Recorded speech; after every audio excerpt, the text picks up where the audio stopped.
आसंतु तैयारी करिबा चाउल और नड़िया रे आम ओडिया चितौ पिठा। मोर अन्य रोसई गुड़िक विषय जानिबा पई मो चैनल नातालीज कुक हाउस को सब्सक्राइब करंतु एवं बेल आइकन को क्लिक करंतु। चितौ पिठा पई आमे चाउल 2 कप नेबा।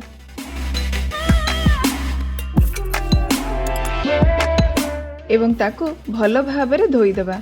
अधिका पानी रे बतुराई ताकू 4-5 घंटा पर्यंत छाड़ी देबा।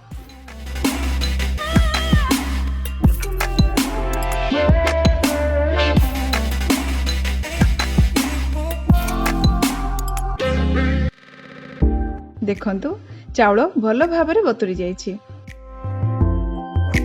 आमे एथि पई नबा कोरा नड़िया 2 कप।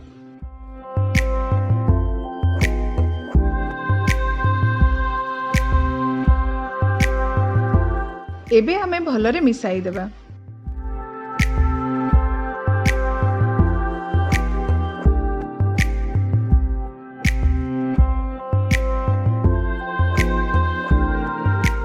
एबे एहा को ग्राइंडर रे नहीं अल्प पानी देई चिक्कण हेबा पर्यंत भलरे बाटी नेबा।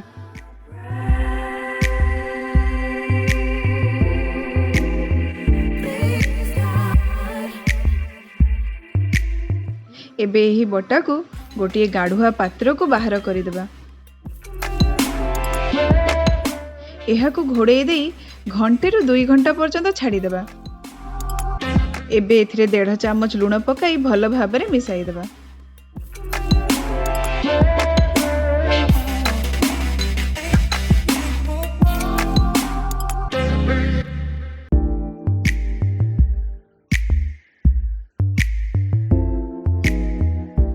अधा पिठौ आउ गोटे गाढ़ुआ पात्र को बाहर कर देबा।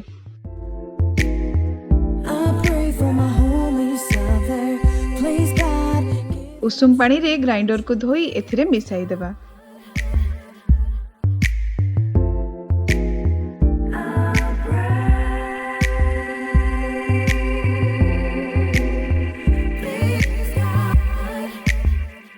देखि नबा पिठौडी जेमिति एतिके बहलिया होइथिबो। दरकार हेले आउ किछि उषुम पानी मिसाई देबा। गोटिए माटी कड़ेई किंबा पलम नेबा एवं गोटिए माटीर घोड़णी नेबा।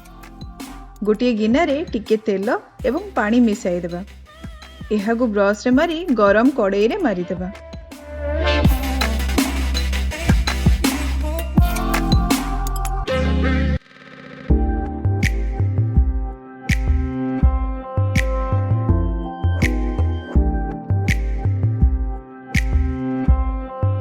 गैस को ऑन रखी कड़ेईटी भलरे गरम हेबा परे 1.5 डंकी पिठौ कड़ेई किंबा पलम रे देबा।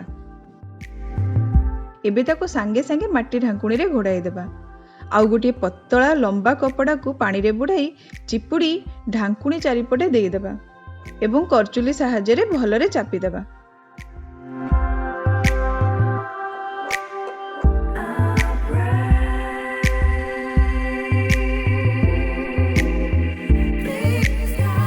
डेढ़ रु 2.5 मिनिट पर्यंत ताको हाई फ्लेम रे बसाइला परे कपड़ा एवं ढांकुणी को काढ़ी देबा।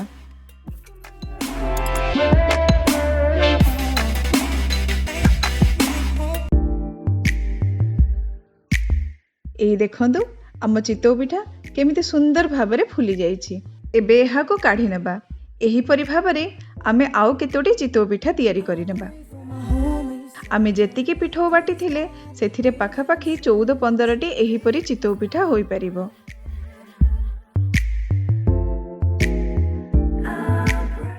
एबे केतोटी टिप्स। आमे माटी घोड़णी व्यवहार कले से सबु बांफ को टाणी नेबो। तेणु पिठा चारिपटे पानी बोहिबो नाही।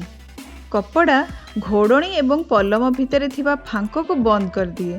तेणु बांफ बाहर को आसी पारे नाही।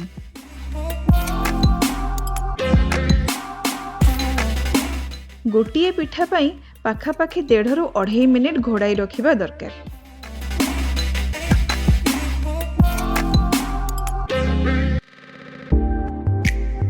चितौ पिठा को बेसी पतला किंबा मोटा करिबा नाही। पिठौ रे सबु बेले उषुम पानी मिसाई सांगे सांगे पिठा करिबा। पिठौ ठंडा हेले चितौ फुलिब नाही। ମାଟି କଡ଼େଇ ବା ପଲମ ଚିତଉ ପିଠା ପାଇଁ ସର୍ବୋତ୍ତମ।